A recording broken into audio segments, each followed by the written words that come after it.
Pag na-click nila ito, ay dito po kayo sa Messenger magsa-sign up. Yan. So, individual yan. Magsa-sign up lang po kayo. Maglalagay po kayo ng first name, last name. Tapos, lagyan nyo ng email po dito. And then, mag-create po kayo ng password po dito.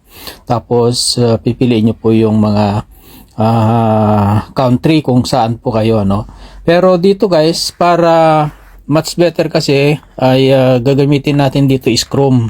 So pwede naman po kayong lilipat doon sa Chrome. So ang gagawin nyo para makalipat po kayo sa Chrome ay i-click nyo po itong tatlong dot o tatlong tuldok dito sa taas, sa right side. Nakita nyo tatlong dot, i-click nyo lang po yon. And then makikita nyo po dito lumabas yung mga option po dito, Open and Chrome. Okay, so i-click nyo lang po yung Open and Chrome. Yan. So, automatic mapupunta po kayo sa Chrome guys. Okay? Ayan. So, dito, pwede na po kayong mag-sign up po dito. Okay? Ayan. So, dito, lalagyan lang po natin yung pangalan po dito guys. Okay? Halimbawa. Ayan. Then, apelyido. Okay? And then, lagay natin dito yung email. Okay? Yun na lang po siya. And then, mag-create po kayo ng password. Ayan. O kaya, ipipaste nyo po yung password. Ganun.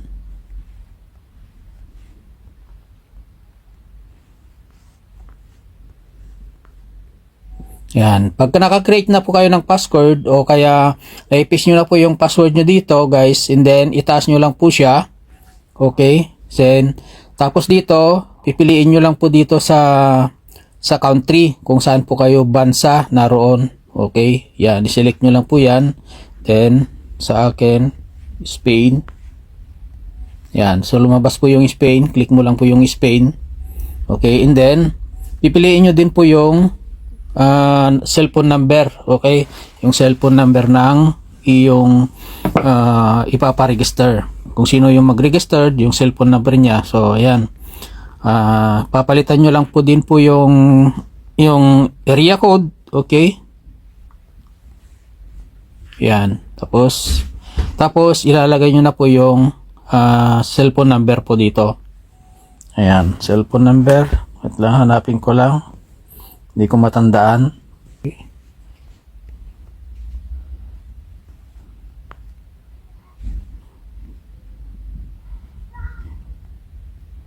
Ayan. Pag nailagay nyo na po yung cellphone number dyan guys, then itaas nyo lang po ng konti. Okay. And then i-click nyo lang po itong dalawang square dito po sa left side. Yan. I-check nyo lang po yung dalawang square. Ayan. And then pwede na po kayong mag-register now. Okay. I-click nyo lang po yung register now. Yan.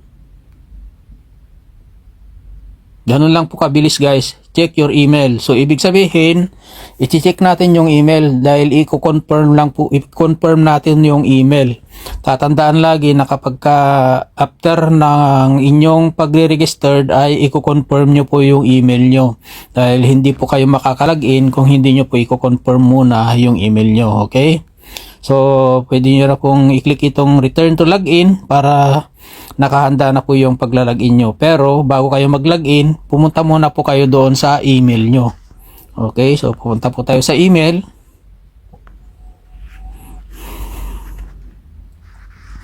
Yan, so open lang po natin yung email na ginamit natin. So, nandito na siya.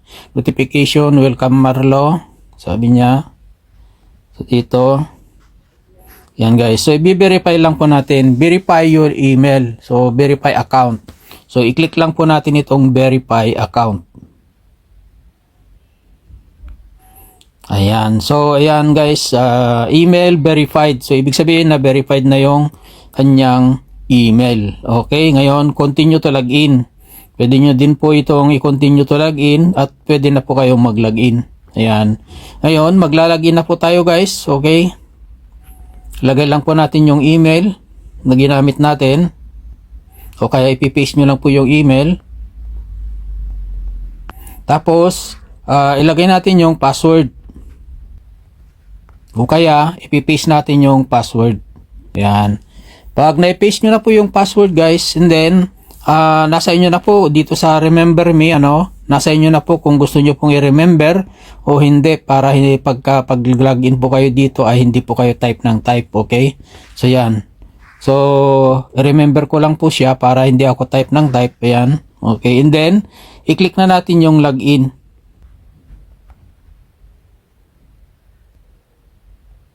Ayun, okay, so yan.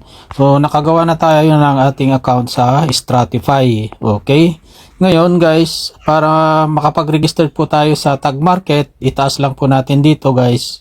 Yan, hanapin lang po natin ito, CopyX, okay? Dati dito guys ay Tag Market, register to Tag Market. Ngayon ay nagbago na naman. Ito ay CopyX na naman. So, register CopyX. So, i-click lang po natin itong register CopyX. Okay? Para makapag gawa tayo ng account sa Tag Market. So, i-click lang po natin itong register CopyX. Ayan. So, ilalagay lang po natin yung ating password po dito guys. Okay? Ayan. O kaya ipipaste po natin yung ating password po dito.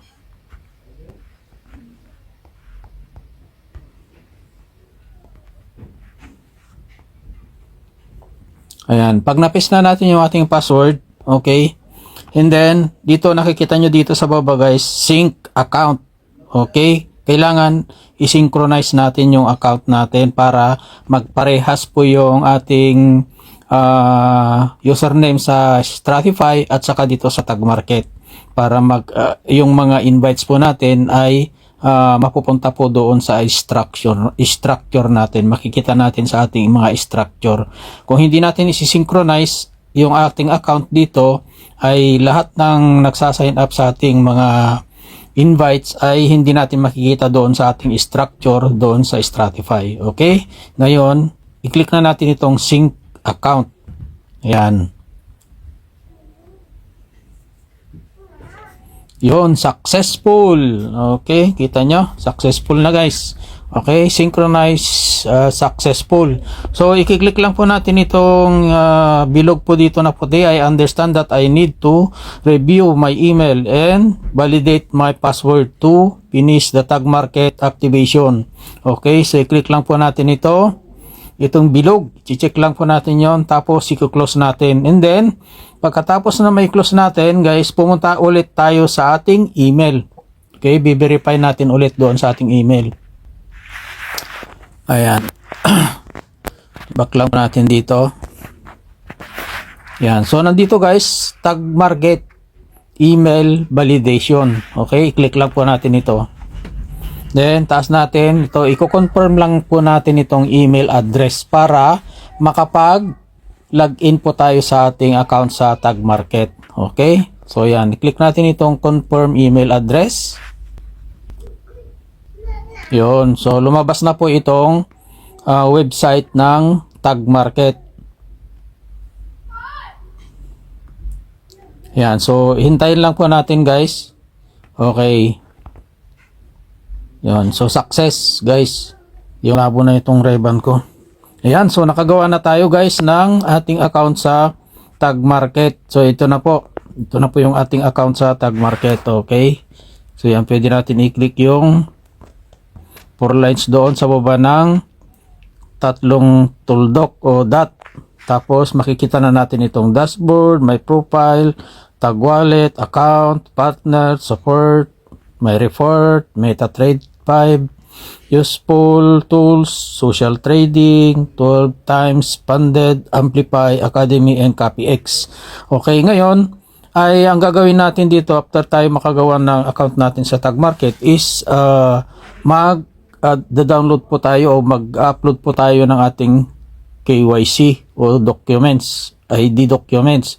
Punta lang po tayo dito sa my profile, okay, o kaya pwede kang pumunta po dito sa dito sa taas. Please complete your KYC verification in order to make a deposit. Upload documents. Pwede rin po i-click itong upload documents para automatic mapupunta ka doon sa pag-upload ng documents guys. Okay, sa dashboard, hintayin nyo lang po mga 15 minutes. I-check nyo ulit yung email nyo. Mayroon ng dito sa email, mayroon ulit notification galing sa Tag Market. Okay? So, ito po yun. Ayan. Hello Marlo, welcome to Tag Market. We're thrilled to have you here. Ayan. You've taken the first step up and in your journey as a trader is about to begin. Ayan. There's just one small thing left to do. Complete your account verification. So, hindi pa kasi na-complete yung verification dahil doon sa selfie. Once that done, you will eligible to your 101st time deposit bonus. Ayan. Kapag yan po guys ay na-complete nyo na po yung verification, yung selfie nyo doon, ay magme-message na dito sa inyong email ang Tag Market na verified na yung account nyo, and then balik po kayo doon sa account nyo sa Tag Market, and then pwede nyo na pong i-click itong deposit. Yan, so kita nyo, deposit error pa dahil hindi pa verified. Dahil hindi ko naman account ito, no? Yan. Okay, so yan, pagka verified na, pwede na po kayong mag-deposit. So ganun lang kasimple guys, okay? So guys, ito pong aking video tutorial ngayon. Medyo mabusisi na pala ngayon ang pagre-register sa Tag Market. Sana masundan nyo po ng maayos po ito dahil nagbago na naman yung pagre-register. Dati hindi po ganon. Wala po yung mga ibang option na kanina na ginawa ko. Kaya sana masundan nyo po ito at medyo mahirap pala ngayon. Maraming proseso na ngayon ang pagre-register sa Tag Market. So yan lang guys. Maraming salamat and God bless us all. At sana makatulong po sa inyo ito. Okay? Yan.